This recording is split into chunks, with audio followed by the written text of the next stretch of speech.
$18,000 from a group of my supporters. Now, was that wrong? The question is, was it morally wrong?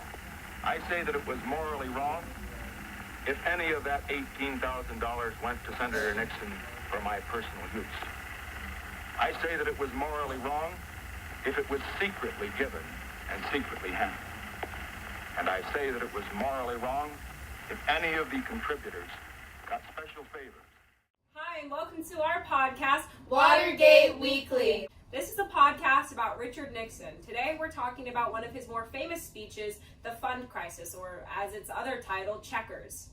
Now we're going to jump into historical significance.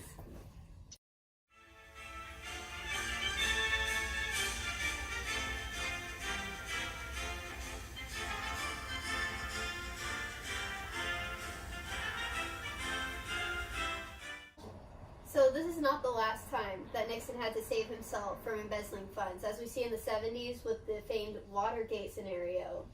The Checkers speech actually secured him a spot on the ballot as the vice president to Eisenhower in the election. And as we can see in his mentions of communism and other elements of his speech that reference outside sources and outside enemies, we see how he's really trying to build a sense of community. Speaking of gaining supporters, this marked the beginning of mass communication in the political process because it seemed as if Nixon spoke directly to Americans rather than at the Americans. So that helped him gain a lot of support in the next election. Found on the Richard Nixon website that it set a new precedent for politicians and public figures and how they communicate to the public. And now in the 50s, they were able to leap over the heads of the media and directly into Americans' living rooms by the use of the television. It saved Nixon's political career, which was going downhill with the whole scandal coming out. As I was researching to prepare for this podcast, I found an article titled Toward a Psychohistorical Inquiry, The Real Richard Nixon. Because not only did this speech have a significant influence just historically into the American people, it also had an impact on his image, as most people didn't know who Nixon himself was, and they didn't know what kind of politician he would be before he gave this speech, which completely turned around people's opinion and view of him. He made himself seem just like a father figure, someone that you could just sit down and hang out with, and less like an angry politician. So that really resonated with a lot of Americans at the time. And this is where we see a shift in politics, and not so much impact or an influence on just policies of the politician, but we also see people becoming more interested in the personality and the charisma of the people that are in charge of our country. And now we'll get to the heart of the speech thesis.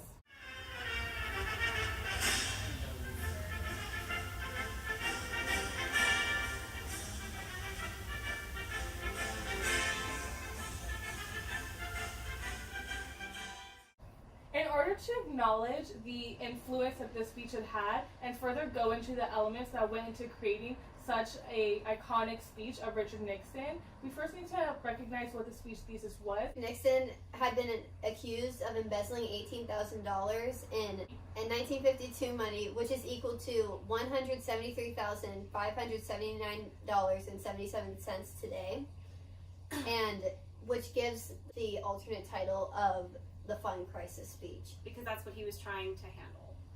It was basically damage control. At the time of the Checkers speech, Richard Nixon was the Senator of California and was the Republican candidate for Vice President of the United States under Dwight Eisenhower.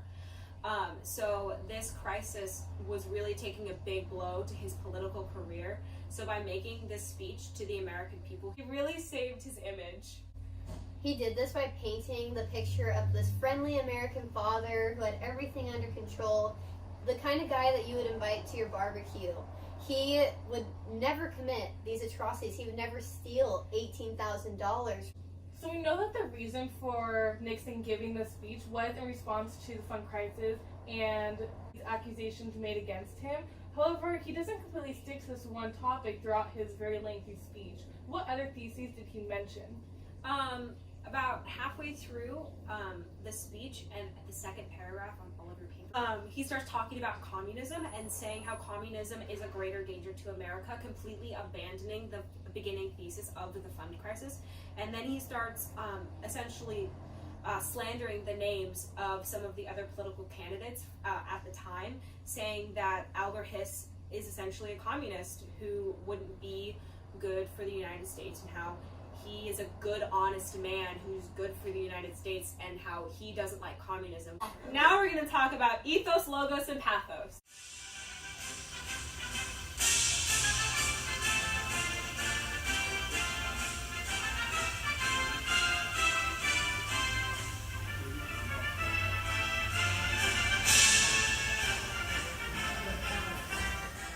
Through ethos, logos, and pathos, which are all very relevant and all are used within the speech, we see a heavy usage of pathos.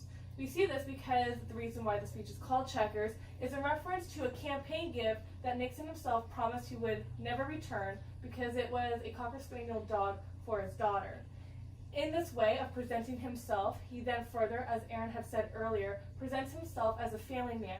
So a use of ethos that we see is his natural spirit in the 50s, which he reflects based on what the political climate is currently like. And we see him trying to relive his patriotism and the American dream. And we can see in the section when he starts talking about communists, is we see him try and paint this image of a one core enemy. The use of ethos, pathos, and logos throughout the speech manipulates the people not only into believing that he is a good man that would never embezzle money, but it also gives him a lot of momentum going into the further elections, the vice presidential election and the later presidential election. And we see in this further of logos is he's really trying to build his own credibility so that people will really try and trust him more and they won't try and accuse him of anything else. Like Santana said before, Nixon uses a lot of statistics and data to prove numbers and facts against the claims that he was stealing money, which not only provides a sort of logos to his speech, it also may confuse people into just believing him instead of looking into it for themselves. And now it's time for rhetorical devices and more.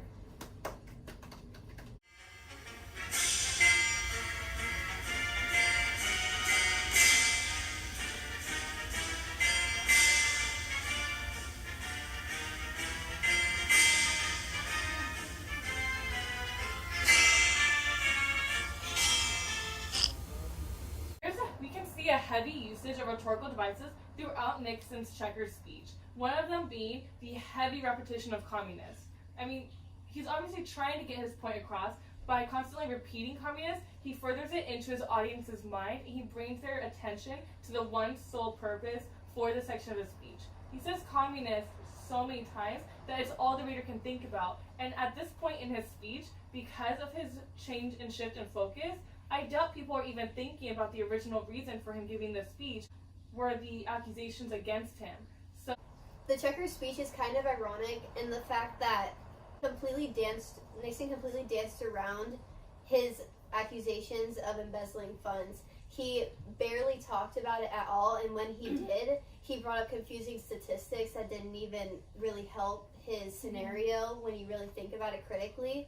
It just added fillers. So by saying these things, he was also creating a sense of community with the American people, whether it be his followers or just anyone watching at home, by uniting them against communism instead of against him.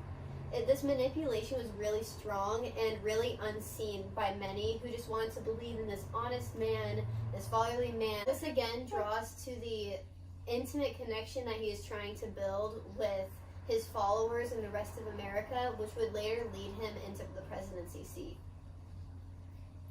Near the beginning of the speech, Nixon uses a lot of rhetorical question in where he says, now was that wrong? And let me say that it was wrong. He's asking rhetorical questions to himself and then answering them to make the American people believe that he knows what did or did not allegedly happen is morally wrong and illegal. Thank you for watching this week's episode of Watergate Weekly. Next week we'll be talking about chess. And that can clean up the mess in Washington. Take communism. I say that as far as that subject is concerned, the danger is great to America. In the Hiss case, they got the secrets, which enabled them to break the American Secret State Department code.